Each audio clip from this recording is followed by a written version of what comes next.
De retour sur le plateau de la Côte Immo, nous allons parler du taux d'usure. Le taux d'usure, ce n'est pas la première chose à laquelle on pense lorsqu'on parle de crédit immobilier.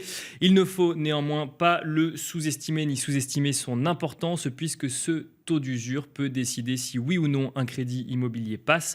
Un taux d'usure qui est calculé tous les trimestres. Le nouveau taux est paru, enfin le nouveau taux ou les nouveaux taux, puisqu'il existe un taux par durée de crédit immobilier, sont parus le 1er juillet dernier. Nous revenons sur ce taux d'usure avec Cécile Roclor, directrice des études d'Empruntis. Bonjour Cécile Roclor. Bonjour Nicolas. Bienvenue sur le plateau de la Côte Immo. On est ravis de vous recevoir avec Sylvain. Le taux d'usure, tout le monde en parle aujourd'hui. Ça a fait la une de l'actualité parce qu'un certain nombre de professionnels de l'immobilier voulaient revoir le mode de calcul puisque ce taux d'usure permet de bloquer purement et simplement des crédits. Si on dépasse ce taux d'usure, le crédit ne peut pas passer, la banque n'a pas le droit de l'octroyer. On va y revenir juste avant. Est-ce que vous pouvez nous expliquer pourquoi ce taux a été instauré historiquement ?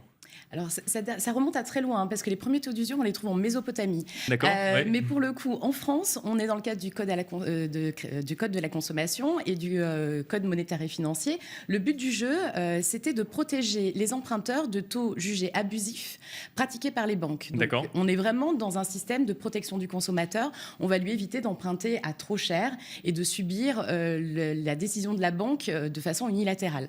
Donc ça, c'est à la base. Aujourd'hui, c'est effectivement, comme vous le disiez, un peu plus compliqué parce que ça ne marche pas comme ça. Parce que, en fait, historiquement, le taux d'usure, pour rappeler son mode de calcul, c'est la moyenne des TAEG pratiqués sur les 3 derniers trimestres. C'est ça, c'est forcément calculé avec 3 mois de retard. Alors, c'est calculé avec 3 mois de retard, mais c'est sur une période beaucoup plus courte que ça, puisque la Banque de France qui fait le calcul, elle va faire une enquête auprès des établissements financiers, et cette enquête, elle va se concentrer, grosso modo, sur les 15 premiers jours du premier mois du trimestre précédent. D'accord. Donc, ouais. Typiquement, celui qui a été défini le 1er juillet, il a été calculé sur les 15 premiers jours d'avril.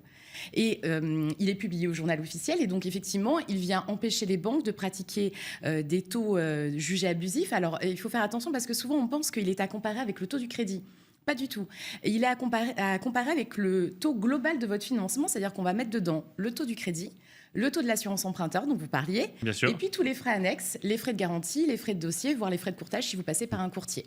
Donc on comprend bien l'idée de protéger effectivement le consommateur d'un emprunt à un taux TAEG global abusif, puisqu'en fait on est obligé de se mettre au diapason des autres. Il y a plusieurs taux d'usure, attention. Il y a plusieurs taux d'usure selon la durée, bien sûr. Et pour les crédits consommation, ce n'est pas du tout la même chose. Souvent, on a tendance à penser que le taux d'usure, c'est le taux d'usure général qui est fixé pour l'immobilier, je crois, à 2,43, je crois. Alors, le taux d'usure, il est à 2,57 sur les prêts de 20 ans et plus et 2,60 sur les prêts inférieurs. Voilà. Pour les taux fixes. Et sur les crédits conso, on est à combien ? Alors, ça monte beaucoup plus haut. On est à 18, je crois. Alors, ça va dépendre le montant que vous empruntez, puisqu'en crédit à la consommation, depuis la loi Lagarde, ça va dépendre du montant de financement. Moins de 3 000, 3 000 à 6 000 ou plus de 6 000. Donc, c'est en fonction. Ça va monter jusqu'à plus de 10%, parce que pour le coup, vous avez des taux qui sont liés à des petits montants. Par contre, en immobilier, vous le disiez, donc il y a les 3 durées, moins de 10 ans, entre 10 et 20 ans, en dessous de 20 ans et plus, la partie qui est le plus regardée par les emprunteurs. Mais il y a aussi un taux spécifique pour les prêts relais et les prêts à taux variable. Donc effectivement, un même nom, mais pour différents taux ou cas d'application. Alors donc on le disait, le taux que vous regardez le plus et que les professionnels regardent le plus, c'est le taux 20 ans et plus, donc 2,57% actuellement. On a quand même une infographie où on s'est intéressé là au taux d'usure applicable au 1er juillet. Pour les emprunts à taux fixe entre 10 et 20 ans, ça concerne quand même pas mal d'emprunteurs, on parle de 2,60%. Donc en fait, d'ailleurs j'ai dit une bêtise, c'est entre 10 et 19 ans, puisque le 20 ans est compris, 20 ans exclus, c'est l'année d'après. La 20e année rentre dans le taux 20 ans et plus. Il a été relevé. Alors, il a été relevé de 17 centimes, c'est-à-dire qu'il était à 2,4% la période précédente, donc pour la période du 1er avril au 30 juin. Donc 17 centimes de plus, mais sur la même période, les taux de crédit, eux, ont pris en moyenne 70 centimes. Ah oui. Donc techniquement, on est sur une accélération très forte des taux de crédit, et le taux d'usure étant, comme vous l'indiquiez tout à l'heure, calculé avec un trimestre de retard, en fait, il ne suit pas la hausse rapide des taux de crédit. Si on fait un petit coup de rétroviseur plus loin, au printemps 2018, on avait les mêmes taux de crédit qu'aujourd'hui. 1,70 sur 20 ans, 1,90 sur 25 ans. Par contre, le taux d'usure, Il n'était pas à 2,57%, il était à 3,03%. Oui, parce qu'on était sur un chemin descendant pour le coup de niveau de taux. On partait de 3-4%, absolument. On était sur une période, en 2018, on commençait à se stabiliser, hein, on avait déjà bien décru, mais en fait, effectivement, comme on a besoin de cet écart quand même, comme on l'avait au printemps 2018, pour faire passer des dossiers. Donc là, on a un plafond de taux d'usure. Est-ce que ce plafond bloque tous les crédits aujourd'hui? Est-ce que ça exclut un certain nombre d'emprunteurs du système mécaniquement?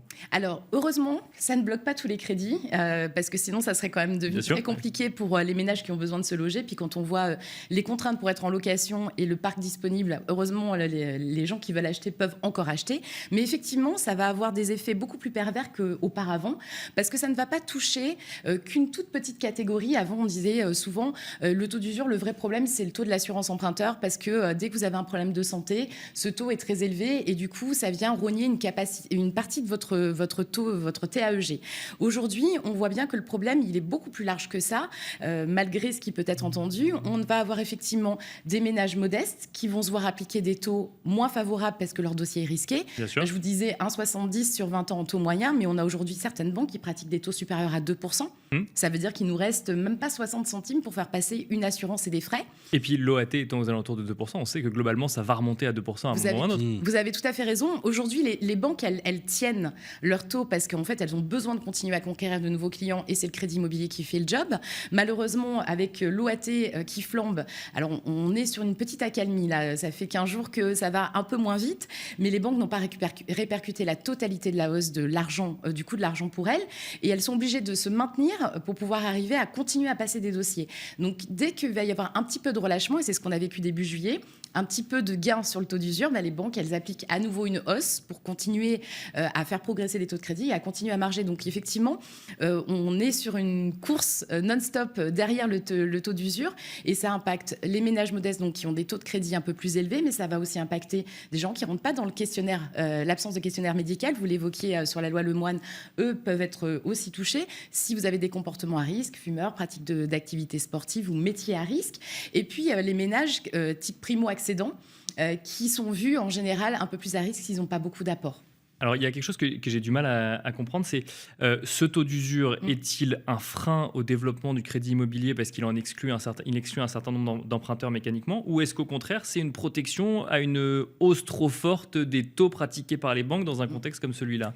C'est une protection à la base, mais quand vous êtes dans une situation de taux extrêmement bas, parce qu'aujourd'hui, un taux inférieur à 2%, vous le disiez, on a connu des taux à 4, on a même connu des taux bien plus élevés que ça. Hein. Oui, c'est sûr que là, c'est impressionnant par rapport aux 6 mois précédents, mais ça reste bas par rapport à ce qu'on a pu connaître il y a plusieurs années. Et aujourd'hui, ça devient une contrainte parce qu'en fait, ça va empêcher des gens d'emprunter alors que les taux restent bas. Oui, ils remontent rapidement, mais emprunter à 2%, c'est pas du tout anormal. On l'a déjà connu, on a connu effectivement des taux bien plus élevés. Donc, de protecteur, il devient empêcheur de réalisation de projets. Et c'est là où c'est dommage parce qu'en fait, on est dans un contexte où c'est plutôt favorable d'acheter un bien immobilier. Le sujet, il est plutôt du côté des prix plus que des taux. Est-ce que ça va continuer à progresser ainsi, selon vous ? Est-ce que, parce que je sais, alors déjà, avant de parler de la suite, il y a quand même eu une réflexion sur changer le mode de calcul du taux d'usure. Alors, c'est une réflexion par rapport à un constat à un moment précis. Est-ce que ça fait sens aujourd'hui, dans une période de remontée rapide des taux, de changer de mode de calcul du taux d'usure ? Il faudrait changer les textes, là, pour le coup. Alors, on a effectivement un mode de changement qui peut être lié à un décret, si on veut graver dans le marbre une nouvelle règle, mais on a aussi la possibilité, et c'est prévu par les textes, de faire des changements provisoires. D'accord. Et en l'occurrence, on aurait préféré qu'il y ait des changements provisoires. À court terme. Hein. À court terme, pour une période donnée, se dire que le taux d'usure ne répond plus à son objectif aujourd'hui. Mais c'est vrai que comme les organismes qui définissent le taux d'usure ont des périodes d'observation qui sont un peu plus longues que la réalité du terrain au quotidien, et qu'on a tendance à observer les encours de crédit qui ne sont pas le signe du nombre de projets qui sont réalisés, mais bien des volumes de financement qui sont réalisés, on a un peu de déformation du prisme. Donc oui, à une réforme, une modification provisoire, et puis plus globalement, que ça soit aujourd'hui ou pour demain, quand vous avez 3 mois de décalage entre des pratiques des banques et un calcul de taux protecteur, on peut imaginer qu'à un moment, ça se renverse aussi et que ça donne trop de possibilités. Bien sûr, Et donc, du coup, on devrait calculer ce taux d'usure au plus proche. Et ça fait partie des propositions qui ont été faites par les acteurs du secteur, c'est de dire il faut calculer... Tous les mois ou tous les 15 jours. Exactement, tous les mois. Les taux sont fixés par les banques en moyenne une fois par mois. Alors, ça a beaucoup bougé avec l'augmentation de l'OAT. Elles sont venues à fixer une fois, 2 fois, 3 fois par mois parce qu'elles avaient besoin de réimpacter. Mais, au moins une fois par mois. Quand on voit l'évolution des taux qui est ou d'une quinzaine à l'autre, d'ailleurs, il y a certaines personnes, notamment les courtiers, qui partent sur un prix ou sur un taux de crédit, le voient évoluer un peu comme la hausse des matières premières. Ça aurait beaucoup de sens que ce soit révisé. Est-ce que les contacts que vous avez avec vos collègues chez Empruntis laisserait à penser que structurellement ça pourrait changer parce que ça serait bon pour la consommation et notamment les primo-accédants. Je rappelle que c'est eux les premiers touchés, souvent dans ce... Clairement, de toute façon, le marché de l'immobilier en France, il est porté en priorité par les primo-accédants. C'est eux qui font 80% du marché de l'immobilier. Et puis, quand ils achètent plus grand, ils permettent à des secondos eux-mêmes d'acheter encore plus grand, voire à des seniors de revoir la copie pour rentrer dans les villes ou acheter plus petit. Donc, on est sur un système qui peut gripper le marché de l'immobilier, qui peut avoir des conséquences dès cette année. Il y a une logique à un taux d'usure, mais il faut qu'on ait une logique de marché et qu'on soit en prise avec le marché réel. Et pour l'instant, il n'est pas question de le modifier, malheureusement. Alors, on va espérer octobre. Vous alliez en parler de projection, mais pour l'instant, on est dans une situation qui, en plus, n'est pas favorable à l'emprunteur parce qu'on est l'été et que, naturellement, les banques l'été, elles ont tendance à se désengager un peu du crédit parce qu'un collaborateur sur 2 en banquier est en vacances. Et quand vous avez moins de bras pour produire, en fait, vous avez moins envie de conquérir de dossiers. Donc là, il va falloir attendre la rentrée. Bienvenue en France. Deux questions sur ce sujet. Première question, quand un primo-accédant ne peut pas avoir accès à un crédit justement parce qu'il ne passe pas le taux d'usure, est-ce qu'il comprend que c'est un mécanisme de protection qui ne lui permet pas d'avoir accès à son crédit? Pas du tout, parce que pour le coup, le primo-accédant, lui, il voit le taux. Et il se dit, mais en fait, 2%. J'ai les moyens, c'est ça, bien. Je peux rembourser. En plus, on a connu le HCSF avec une première barrière à l'accès au financement, les 35%, qui voulaient eux aussi protecteurs, les durées limitées à 25 ans, alors qu'on commence à ouvrir les perspectives de prêts plus longs parce qu'on vit plus longtemps. En fait, on a un décalage entre le mode de fonctionnement du crédit et l'évolution de la société. Donc oui, le primo-accédant, il se dit, je comprends pas, j'ai des revenus, je suis en capacité d'emprunter, de rembourser. Où est le problème? Donc non, il a du mal à accepter. Et alors justement, sur ce blocage, est-ce qu'on peut considérer que c'est un blocage temporaire du fait que, vu que l'augmentation du taux d'usure a 3 mois de retard, quand on aura 6 mois d'avance par rapport à aujourd'hui, on aura ce taux d'usure qui aura augmenté mécaniquement? Alors, on va croiser les doigts très très fort. Alors, ça ne veut pas dire qu'aujourd'hui, on ne trouve pas de solution pour les emprunteurs. Nous, on a des techniques en tant que courtier, des prêts multilignes, des montages spécifiques qui nous permettent de faire baisser mécaniquement le TAEG. On va croiser les doigts pour octobre parce qu'en fait, ça va dépendre de l'évolution de l'OAT. Vous en parliez tout à l'heure, Nicolas. Si elle continue parce qu'on est dans un système avec des décisions de la BCE, avec de l'inflation, à faire monter les OAT à la rentrée, en fait, les banques, elles vont continuer à courir après l'OAT et donc le taux d'usure, il ne suffira pas. Maintenant, le signal positif pour octobre, c'est que quand vous êtes en octobre, vous êtes sur de la production bancaire de crédit immobilier pour la nouvelle année, donc 2023. Et en général, à partir de cette période-là, on a un certain nombre d'établissements qui sont à nouveau très offensifs. Donc, on va espérer que le coût de l'argent se détende et que les banques, elles puissent marger. Parce qu'en fait, le sujet, il est là. C'est si je ne peux pas faire de marge sur mon crédit immobilier, j'ai tendance à sortir du marché. Et là, c'est un problème pour les emprunteurs. Mais en tout cas, aujourd'hui, on trouve encore des solutions. Il faut rester positif. Merci beaucoup, Cécile Roclor, d'être venue sur le plateau de la Côte Immo pour répondre à nos questions. Je rappelle que vous êtes directrice des études d'Empruntis. Et Sylvain, c'est déjà la fin de cette émission du mercredi. Oui, d'ailleurs, on suivra avec beaucoup de vigilance l'évolution de ces fameux taux, même les taux, le taux d'usure et le taux de crédit.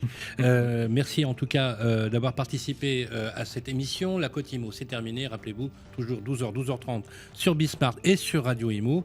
Et demain, on va partir dans notre séquence habituelle le jeudi. C'est Politique Immo, où là, c'est aussi un autre sujet crucial à la veille de la rentrée. Belle journée à tous.